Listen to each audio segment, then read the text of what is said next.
In March of 1984, a man walked into a gas station in a small Ohio river town, about 50 miles downstream from Parkersburg, West Virginia, and asked the clerk if he could fill a plastic jug with tap water. He didn't explain why.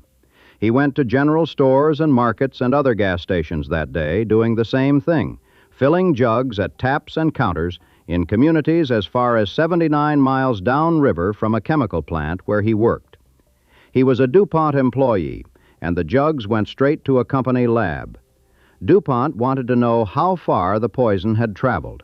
They already suspected the answer. What they decided to do with that answer would shape the fate of an American city, and eventually the bloodstream of virtually every person on the continent. This is not a story about an industrial accident. It's not a story about negligence in the casual sense of the word, the way you might neglect a leaky roof until it becomes a problem. This is a story about a corporation that discovered, through its own research, that a chemical it used to manufacture its most profitable product was toxic, was accumulating in the bodies of its workers, was leaching into the drinking water of the surrounding communities, and then made a deliberate, documented decision to keep using it anyway, to keep dumping it anyway, and to tell no one, not the workers, not the neighbors, not the regulators, not the public. The decision was made at corporate headquarters in a conference room in Wilmington, Delaware, and the people who made it wrote down their reasoning. They put it on paper.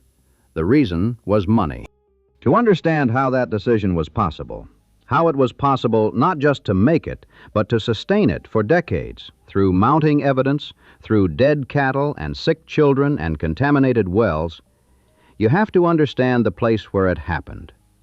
You have to understand what DuPont meant to Parkersburg.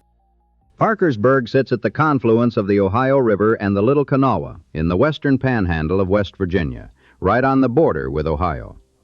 It's one of those river towns that was strategically important before it was anything else.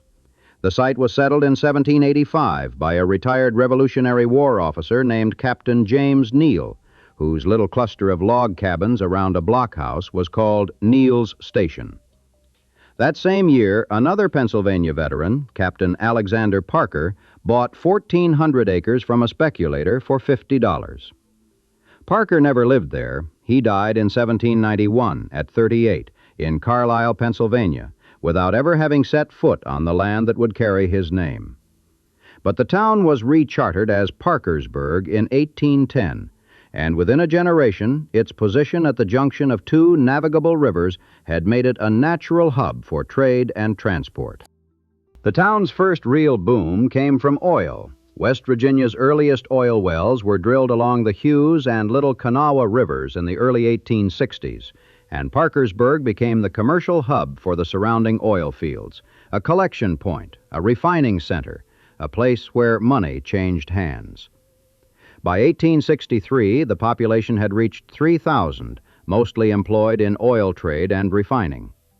After the Civil War, Parkersburg became home to the Camden Refinery, to Standard Oil operations, to dozens of smaller firms feeding off the petroleum industry.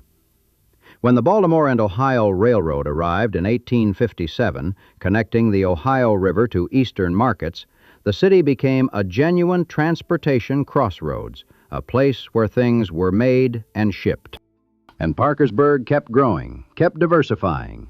The gas fields to the east were tapped in the 1880s, bringing cheap natural gas that manufacturers could use instead of coal. And that single shift, from coal to gas, triggered a wave of industrial development that would define the city for the next century. Glass production took root. Timber processing flourished as the surrounding forests were logged. The Ohio River Railroad arrived in 1884, giving the city another rail connection and another reason for businesses to set up along the riverfront. By 1900, Parkersburg's population had reached nearly 12,000, making it the third largest city in the new state of West Virginia. The American Viscose Corporation started rayon production in South Parkersburg in 1927, employing hundreds, and the factory's payroll rippled through every corner of local commerce. Then, in 1949, DuPont built Washington Works. Marbon Chemical, later GE Plastics, followed in 1957. The city was now a genuine chemical corridor, a cluster of heavy industry along the Ohio that generated wages and tax revenue and community identity in roughly equal measure. By the middle of the 20th century, Parkersburg was a proper industrial city, not huge, but solid, with a population that would peak at nearly 45,000 in 1960. It was the kind of place where you graduated from Parkersburg High School, went to work at one of the plants, bought a house, raised a family, and lived your whole life within a few miles of where you were born. That's exactly what happened. And the biggest reason it happened was DuPont. E.I. DuPont de Nemours and Company was founded in 1802 by a French emigre who built a gunpowder mill on the Brandywine Creek near Wilmington, Delaware. By the 20th century, DuPont had transformed itself from an explosives manufacturer into one of the largest chemical companies on Earth, responsible for an extraordinary number of products that defined modern American life: nylon, neoprene, lucite, Kevlar. The company's slogan for decades was, "Better things for better living through chemistry." And no product embodied that promise more perfectly than Teflon. Teflon was discovered by accident in 1938 when a DuPont chemist named Roy Plunkett was experimenting with refrigerants and found that a sample of tetrafluoroethylene gas had polymerized overnight into a white, waxy, incredibly slippery solid. Nothing stuck to it. It resisted heat, cold, corrosion, and virtually every chemical solvent known. DuPont patented the material in 1945 and registered the trademark Teflon, promoting it as the most slippery material in existence. The military used it first. The Manhattan Project had employed the material in gaskets and valves because of its extraordinary chemical resistance. But DuPont saw consumer potential on a massive scale. By 1948, the company was manufacturing about 2 million pounds of Teflon a year, and the market was only growing. French engineer Marc Gregoire applied Teflon to a frying pan in 1954, and DuPont followed with its own Happy Pan in 1961. The non-stick revolution had arrived in the American kitchen, and the factory DuPont built to supply it was located on a stretch of bottomland along the Ohio River, just outside Parkersburg, in a quiet area called Washington Bottom. They named the plant Washington Works. The plant opened in 1948 and began producing Teflon and plastics in 1951. And from the beginning, it was more than a factory. It was the economic engine of the entire Mid-Ohio Valley. At its peak, Washington Works employed roughly 2,000 people directly, plus another 1,000 or so subcontractors, in a community where good-paying industrial jobs were the difference between staying and leaving. DuPont paid well, offered strong benefits, and contributed to the community in ways that went far beyond payroll. The company sponsored Little League teams, funded STEM programs in local schools, invested in the arts, taught robotics classes at the Boys and Girls Club. DuPont employees served on boards, coached youth sports, volunteered at fire departments. The company's name was on donation checks and event banners and community initiatives all over Wood County. As one longtime Parkersburg resident put it, it was a matter of not wanting to bite the hand that fed you. In a town where everybody knows everybody, where your neighbor works at the plant and your kid's soccer coach is a DuPont engineer, and the company just wrote a check to your church's building fund, you don't ask uncomfortable questions. You certainly don't sue. The local lawyers wouldn't even take a case against DuPont. The company was too popular, too powerful, too intertwined with everything. This is important to understand because it explains why the poisoning could go on for as long as it did. DuPont didn't just manufacture chemicals in Parkersburg. It manufactured trust. Now, to make Teflon, you need a chemical called perfluorooctanoic acid, or PFOA. The workers at Washington Works called it C8 because the molecule is built around a chain of 8 carbon atoms. DuPont started buying C8 from 3M in 1951, and it was essential to the Teflon manufacturing process, a surfactant that smoothed out the lumpiness of freshly made polymer. Without C8, you couldn't make Teflon. And Teflon, by the early 2000s, was generating roughly $1 billion a year in revenue for DuPont. $1 billion. From the non-stick coating on pots and pans, on waterproof jackets, on stain-resistant carpets, on microwave popcorn bags and fast food wrappers, and hundreds of other products that Americans used every day without thinking twice. When DuPont bought C8 from 3M, the supplier included specific instructions for disposal. Incinerate it or send it to a licensed chemical waste facility. Under no circumstances should it be flushed into groundwater or surface water. 3M was clear about this. C8 was not to go into the environment. DuPont received these instructions. And then, for the next 5 decades, the company did exactly what 3M told them not to do. They pumped hundreds of thousands of pounds of C8 into the Ohio River. They vented it into the air from smokestacks. They dumped 7,100 tons of C8-laced sludge into unlined pits, open holes in the ground, right there on the Washington Works property, from which the chemical seeped into the local water table. That water table supplied drinking water to the communities of Parkersburg, Vienna, Lubeck, Little Hocking, and Belpre. More than 100,000 people. And here is the part that transforms this from a pollution story into something else. DuPont knew. They didn't just suspect. They had their own studies. In 1961, DuPont's chief toxicologist, a scientist named Dorothy Hood, tested Teflon-related materials on rats and rabbits. The results showed liver enlargement, even at low doses. Hood recommended that the chemical be handled with extreme care and that skin contact be strictly avoided. DuPont did not share this information with the public or with regulators. By 1970, the company's own Haskell laboratory had classified C8 as highly toxic when inhaled and moderately toxic when ingested, also not disclosed. In 1975, DuPont learned from 3M that C8 persists in human blood. It doesn't break down, it accumulates, with a half-life measured in years. And in the 1970s, DuPont began finding elevated concentrations of C8 in the blood of its own factory workers at Washington Works. They started testing the workers' blood regularly. They did not tell the workers what the tests were finding or what the chemical might be doing to them. In an internal memo, DuPont told its employees that C8 has a lower toxicity, like table salt. Then came the babies. In April of 1980, a young woman named Sue Bailey was transferred to the Teflon production unit at Washington Works. She was an entry-level operator. The work involved direct contact with C8. The white powder was everywhere, in the air, on surfaces, on her skin and clothes. She was pregnant.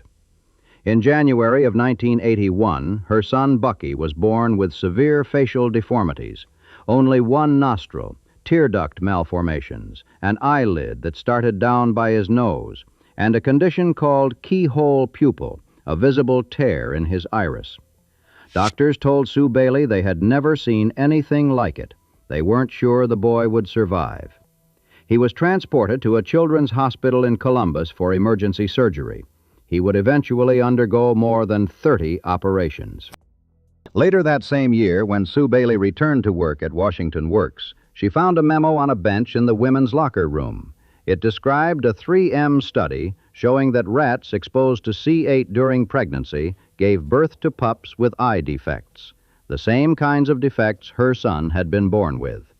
She went to the plant's medical doctor and asked whether C8 had done this to her baby. The doctor denied a connection. But DuPont had already quietly conducted its own internal study. Of 8 babies born to women who had worked in the Teflon division, at least 2 had birth defects. That's 25%. A DuPont epidemiologist named Fairweather had warned beforehand that if even 1 in 5 showed craniofacial deformities, the results should be considered significant. The actual rate was worse than that. A DuPont pathologist confirmed that the observed fetal eye defects were consistent with C8 exposure. What DuPont did next tells you everything about the decisions that followed. The company transferred all female employees out of the Teflon division. They quietly abandoned the pregnancy study. They decided not to inform the EPA.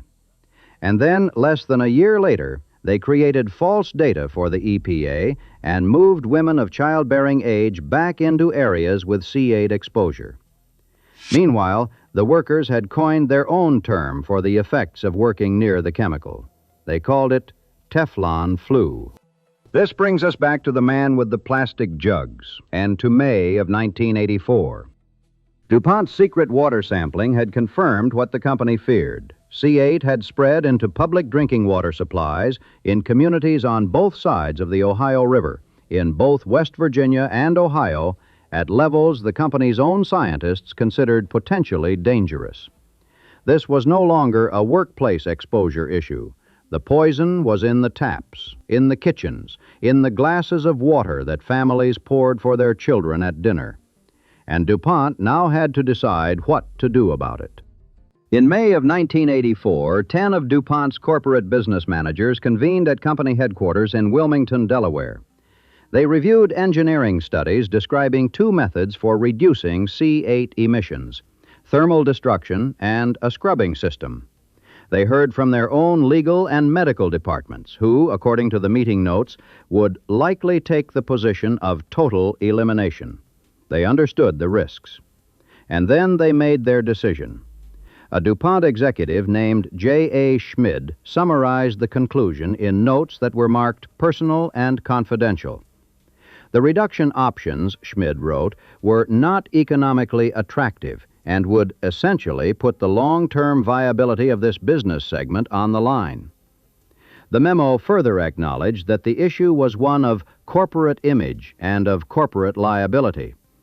DuPont chose to continue production. In fact, they doubled it. They invested nothing in abatement.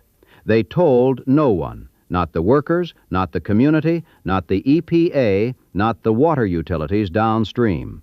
The water kept flowing. The people kept drinking. Around that same time, DuPont opened the Dry Run landfill. It was a 17-acre site about 4 miles southwest of the community of Lubeck, built on land the company had purchased from a local family, the Tennants. Jim Tennant and his wife Della had sold 66 acres of their family's property to DuPont in the early 1980s, partly because Jim was sick and they needed money. Jim was also a DuPont employee. The landfill was supposed to be non-hazardous. DuPont's own testing later confirmed that C8 contaminated waste was leaching from the Dry Run landfill into Dry Run Creek at levels far above the company's own internal limits. That creek flowed downstream, straight through the pastures where Jim's brother Wilbur Earl Tennant grazed his cattle. Wilbur Tennant had raised beef cattle on 300 acres for decades. His cows had always been docile, the kind you could walk up to, pet, milk without a fuss. Starting in the mid-1990s, they changed. They became aggressive, charging at the farmers when approached. They lost weight no matter how much they ate. Their teeth turned black. They bled from the nose. They foamed at the mouth. Their tails grew stringy and thin. Their hooves became malformed, splaying outward so the animals wobbled when they walked, like drunks. Then they started dying. Not one or two, but dozens, scores, over 150 cattle dead.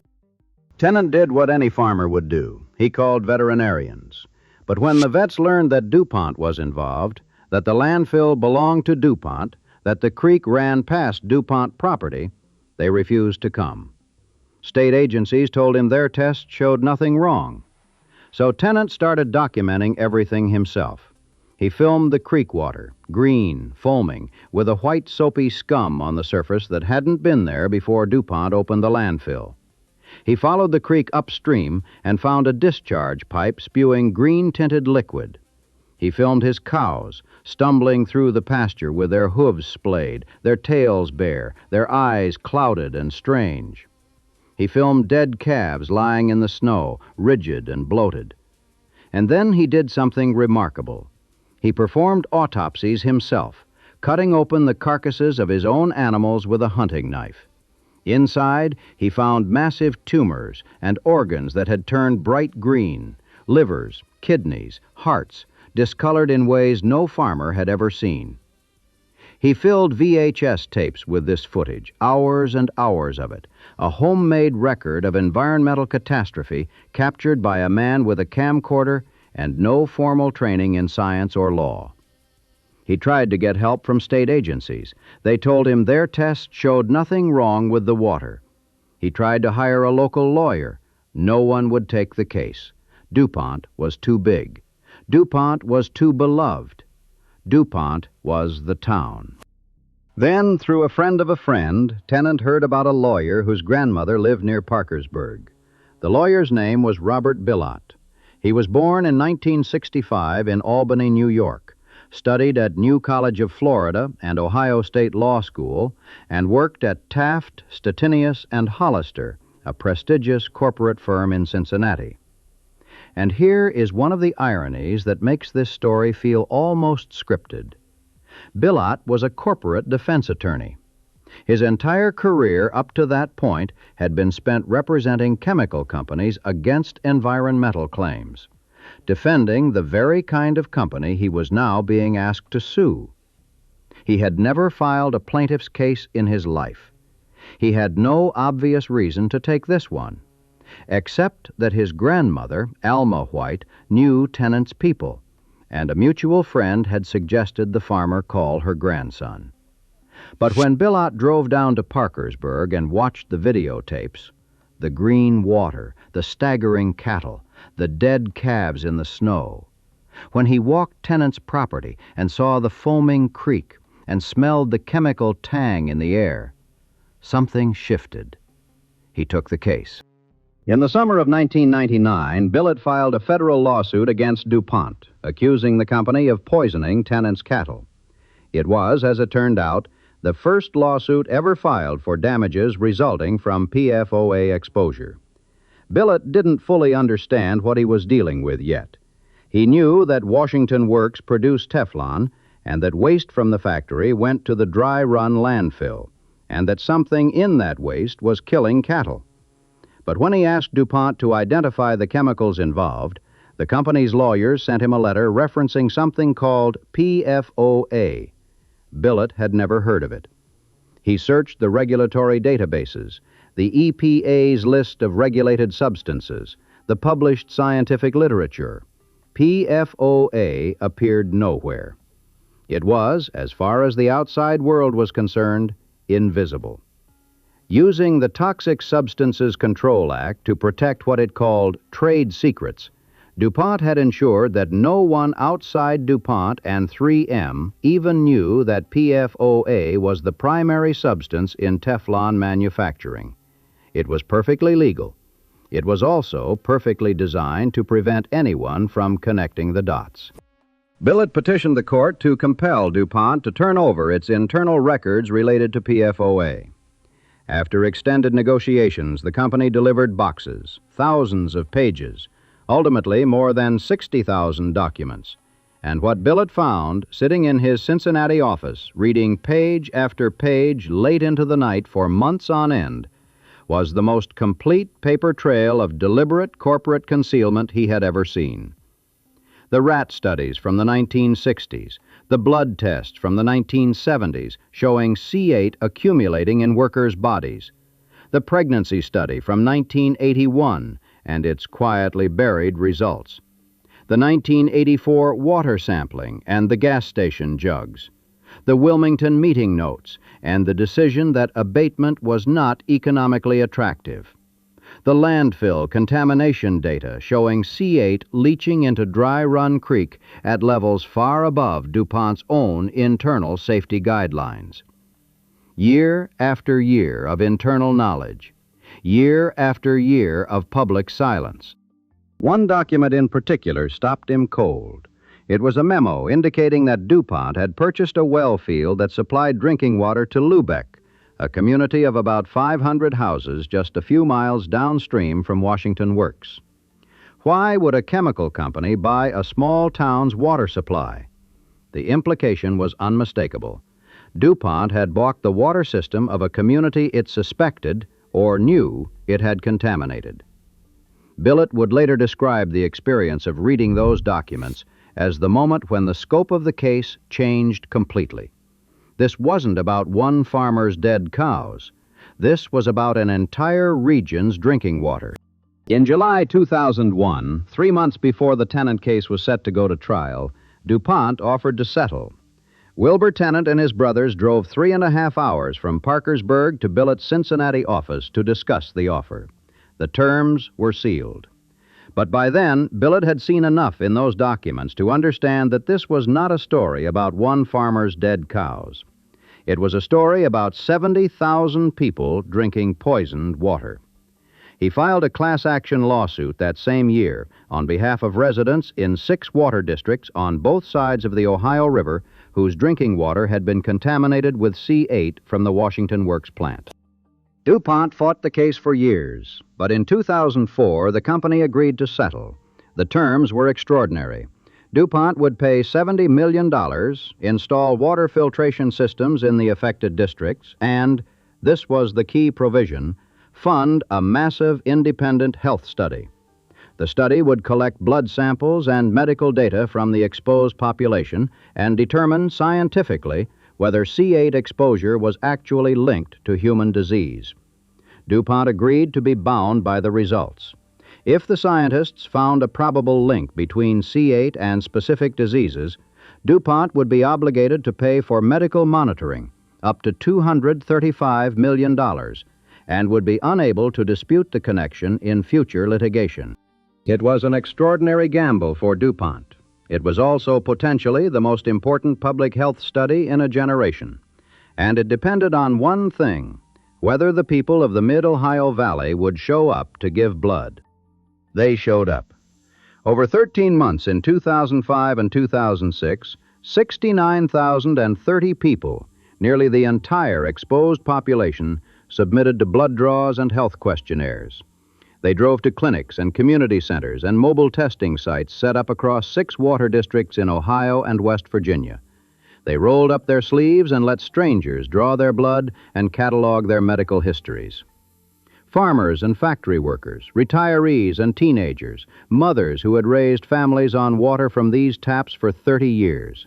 It was one of the largest epidemiological studies in history, an unprecedented database of chemical exposure and human health, built entirely on the willingness of ordinary people to participate in the investigation of their own poisoning. The 3 independent scientists who made up the C8 science panel spent 7 years analyzing the data. The cost exceeded $24 million, and in 2012 they released their findings. C8 exposure had a probable link to 6 human diseases: kidney cancer, testicular cancer, thyroid disease, ulcerative colitis, pregnancy-induced hypertension, and high cholesterol. The panel also found that the kidney cancer rate among residents with high C8 exposure was 20 to 60% higher than in less exposed populations. For testicular cancer, the rate was 80 to 170% higher. The findings unlocked the next phase. Under the terms of the 2004 settlement, residents who had developed one of the 6 linked diseases now had the right to file individual personal injury lawsuits against DuPont. Over 3,500 people did.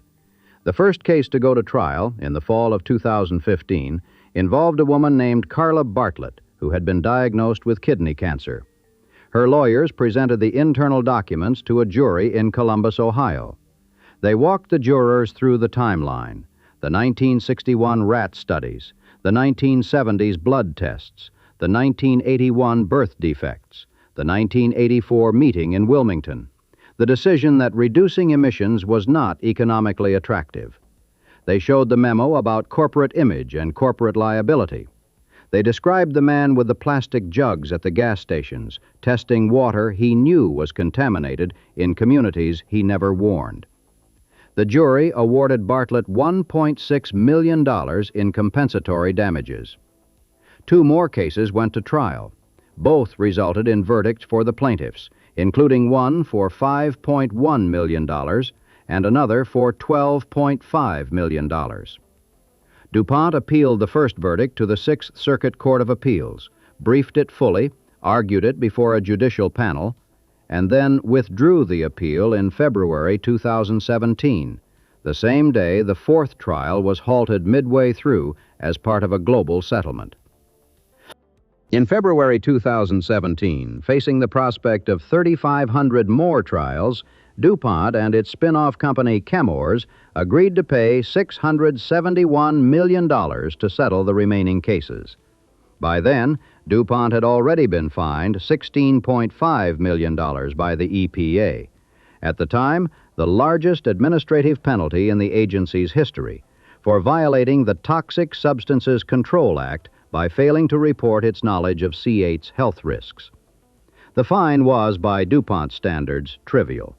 The company was earning $1 billion a year on Teflon alone. And here is where the story takes its final, most cynical turn. In 2015, just as the personal injury lawsuits were ramping up, DuPont spun off its chemical division into a new, separate company called Chemours. Chemours took over the Washington Works plant, assumed the Teflon production lines, and inherited the environmental liabilities. DuPont, having offloaded the mess it had spent half a century creating, merged with Dow Chemical in 2017 and eventually restructured into a new DuPont focused on specialty materials and electronics. The name survived. The liability did not, at least not in full. Critics called the Chemours spin-off a calculated move to shield DuPont's core business from the financial consequences of its own contamination. Delaware's courts upheld the structure. Meanwhile, in Parkersburg, the plant kept running. Chemours still operates Washington Works today, still produces fluoropolymer products. In 2024, the company began expanding the facility to manufacture Teflon PFA, a material used in semiconductor fabrication. The expansion was approved with a new wastewater permit. Joe Kiger, one of the original plaintiffs in the class action suit, told a reporter in 2025, "We have put up with this for 24 years, and they're still polluting. They're still putting this stuff in the water." C8 is what scientists call a forever chemical. It belongs to a family of thousands of per- and polyfluoroalkyl substances known collectively as PFAS. The defining characteristic of these chemicals is that they do not break down, not in water, not in soil, not in the human body. C8 has a biological half-life of several years, which means that once it enters your bloodstream, it takes years for even half of it to leave. And if you're continuously exposed through your drinking water, the concentration just keeps building. According to a 2007 study, C8 was detectable in the blood of 99.7% of Americans. Not 99.7% of people near Parkersburg, of all Americans. The contamination that began at one factory on the Ohio River had, through the products it enabled, through the waste it generated, through the water and air it entered, become essentially universal. Every American alive today carries a chemical in their blood that DuPont knew was toxic in 1961 and chose not to stop using until 2015. What happened to the people who made the decisions? The executives who attended the 1984 meeting, who wrote the memo about corporate image and corporate liability, who chose production over public health. Edward Jefferson was DuPont's CEO from 1981 to 1986, during the critical years when the company learned about the birth defects, tested the water, and decided that cleaning up was not worth the cost. Richard Heckert succeeded him and served until 1989. Neither faced personal legal consequences. DuPont, as an institution, paid settlements and fines, over $1 billion in total when you combine the class action, the personal injury cases, the EPA penalty, and the subsequent state settlements, including a $110 million agreement with Ohio in 2023. But no executive was criminally charged. The fines and settlements for a company that earned $1 billion a year on Teflon alone were the cost of doing business, a very profitable business. And what happened to the city? Parkersburg's population, which peaked at nearly 45,000 in 1960, has fallen steadily ever since. The 2020 census counted just under 30,000. The poverty rate stands at about 22%. The median household income is around $49,000. The downtown, once the commercial heart of the Mid-Ohio Valley, has the feel of many small American cities that lost their industrial base. Some vacant storefronts, some renovation efforts, some grant-funded revitalization projects, a flood wall along the point where the two rivers meet. DuPont's name is still on community fund accounts, still associated with the good works and the good wages and the good years. But the other legacy is there, too. As Parkersburg's mayor, Tommy Joyce, who graduated from Parkersburg High School in 1992, put it, "We all have stories of friends and family, neighbors, dying too young or being diagnosed with various medical problems."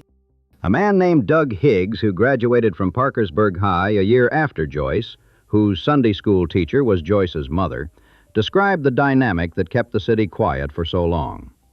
"Everyone knew everyone's business," Higgs said, "but nobody talked about C8.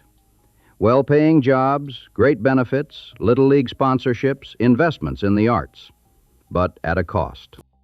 Wilbur Earl Tennant, the farmer who started it all by refusing to let his dead cows be forgotten, who videotaped the foaming creek and the staggering animals and drove to Cincinnati to find a lawyer when no one in Parkersburg would help him, Tennant died in 2009 at the age of 66. He had won his settlement against DuPont, but he spent the last years of his life watching his community grapple with the scale of what had been done to it, knowing that the contamination he'd uncovered was just the beginning. His brother Jim, the one who'd sold the 66 acres to DuPont for the landfill, had been sick for years with illnesses no one could diagnose. Jim had also been a DuPont employee. Robert Bilott is still practicing law in Cincinnati, still litigating PFAS cases, more than 25 years after he drove to Parkersburg to look at a farmer's dead cows. His work has now expanded far beyond the Mid-Ohio Valley. He has filed suit on behalf of all Americans with PFAS in their blood, which is, effectively, all Americans. In 2020, he received the Right Livelihood Award, sometimes called the Alternative Nobel Prize, for uncovering what the foundation called the severe global health effects of forever chemicals. His story was the basis for the 2019 film Dark Waters, starring Mark Ruffalo. Bucky Bailey, Sue Bailey's son, the baby born in January 1981 with one nostril and a torn iris because his mother worked on the Teflon line at Washington Works during her first trimester. Bucky grew up in Parkersburg. He has said publicly that he has never felt normal, that you can't feel normal when every person you pass on the street looks at you. He participated in the C8 health study, but the science panel determined there wasn't a large enough sample to statistically link his specific deformities to C8 exposure. He waived his right to sue DuPont. He never received compensation. He has said he never expected a dime. The Ohio River still runs past Parkersburg, past the point where the Little Kanawha joins it, past the flood wall where faded signage greets visitors to Point Park. It runs past the Washington Works facility, where Chemours continues to manufacture fluoropolymer products. Downstream, the river supplies drinking water to towns in Ohio and West Virginia through treatment plants that now use granular activated carbon filtration to remove PFAS from the water supply. The filtration works, mostly. The treated water meets the EPA's 2024 standard of 4 parts per trillion. But the river itself, the soil around the plant, the groundwater beneath it, those remain contaminated. C8 doesn't break down. It's in the sediment. It's in the aquifer. It's in the fish. It will be there after everyone who remembers what happened is gone. In 1984, DuPont's executives wrote that the issue was one of corporate image and corporate liability. They chose image. They chose profit. They chose the long-term viability of the business segment. And the Ohio kept flowing, carrying what they put in it downstream into the wells and the taps and the glasses and the blood of 100,000 people who trusted the company that sponsored their children's baseball teams. The water looked clean, it tasted fine.